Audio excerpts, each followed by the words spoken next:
Hi, students and families.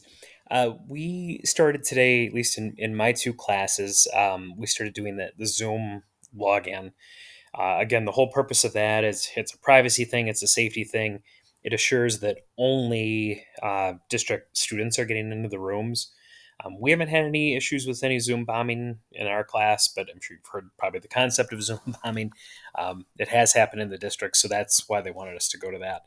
It also makes it so that when students log in, it's actually their name, so that when they're sitting in the waiting room, I know exactly who it is and I can let them in. So it's a safety thing. It's all very well intended.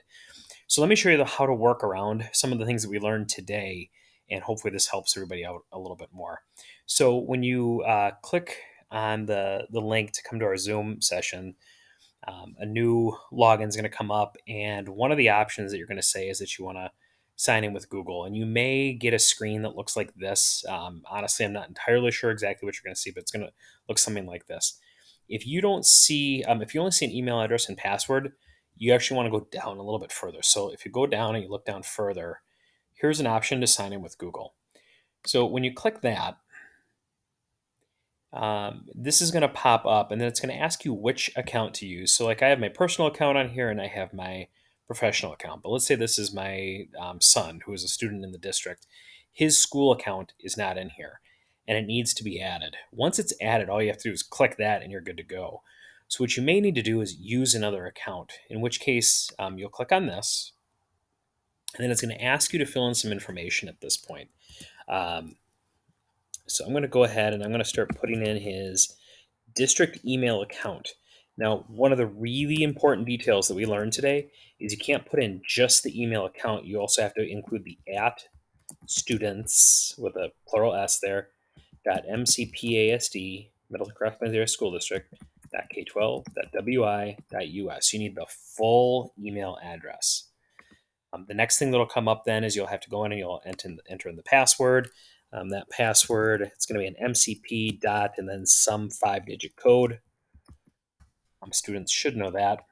And then when you click next, hopefully yours will work. I'm trying to use my son's here, and apparently I'm not having any luck here. Although he's not technically authorized to be in our class anyway, so that may be a good thing. Well, hopefully yours will work. But in any case, once that password goes in, you should be able to just click that, and then it should be able to get them in. The other issue that came up a couple times today was people said they started to log in, and then all it would say is that it was loading, or connecting. What we found worked best in that situation was end the Zoom call, just sort of get out of there, and then click the link again to get back into the session.